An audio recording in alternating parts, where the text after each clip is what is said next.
ചോറെടുക്കട്ടെ? വേണ്ട, ഞാൻ കഴിച്ച. നല്ല മീൻകറി ഉണ്ട്. എന്താ നീ അത് നഖമൊന്നും വെട്ടാറില്ലേ?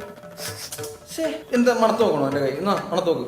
അല്ല പിന്നെ എന്നാ ഒരു ഗ്ലാസ് പാലെടുക്കട്ടെ? എന്താ പതിവില്ലാണ്ട് ഒരു പാലൊക്കെ? അല്ല, പതിവില്ലാത്ത കാര്യങ്ങളാണല്ലോ വീട്ടിൽ നടക്കുന്നത്. ഇത് അമ്മയോട് പറഞ്ഞിട്ടുണ്ട്, ഒരുമാതിരി മദ്യപാനികളോട് സംസാരിക്കുന്ന ഭാഷയിലോട് സംസാരിക്കരുന്നു.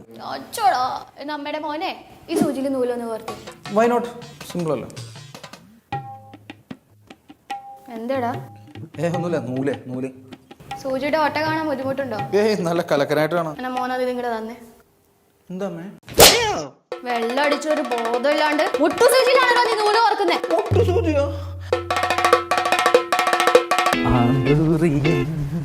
പണ്ടാരത്തള്ള ജോലിയൊന്നും ആയില്ലേ? സപ്ലൈ ഒക്കെ എഴുതിയെടുത്തായിരുന്നു. ഞാനൊരു കോഴ്സ് ചെയ്തോണ്ടിരിക്കാണ്. ഏത് കോഴ്സ്?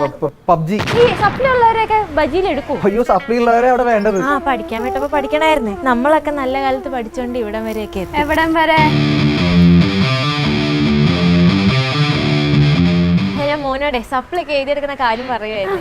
എന്നാ നീ ആ സപ്ലൈയുടെ സ്പെല്ലിംഗ് ഒന്ന് പറഞ്ഞേ. അതൊന്ന് പറ. അതിപ്പോ CA പ്ലീസ് സപ്ലൈ ഇത് പോലും അറിയാത്ത നീയാണോ എന്റെ മോനെ ഉപദേശിക്കാൻ നിൽക്കണം? സപ്ലൈ ഇല്ലാണ്ട് എന്ത് എഞ്ചിനീയറിംഗ്? എന്തോ ചേട്ടൻ വിളിക്കുന്നേ. സൂപ്പർ. ഈ പ്രാവശ്യമെങ്കിലും മോൻ കഷ്ടപ്പെട്ട് പഠിച്ച് സപ്ലൈ ഒക്കെ എഴുതിയെടുക്കണം. അല്ലെങ്കിൽ എനിക്കറിയാം മജു, എന്റെ ജോലി, ഫ്യൂച്ചർ. അതല്ല, ചട്ടകം പഠിപ്പിച്ച് ഞാൻ ചന്തിക്ക് വെക്കും. പോമേ ഈ പ്രായത്തിൽ. സംശയം ഉണ്ടെങ്കിലേ എന്റെ അച്ഛനോട് ചോദിച്ചാൽ മതി.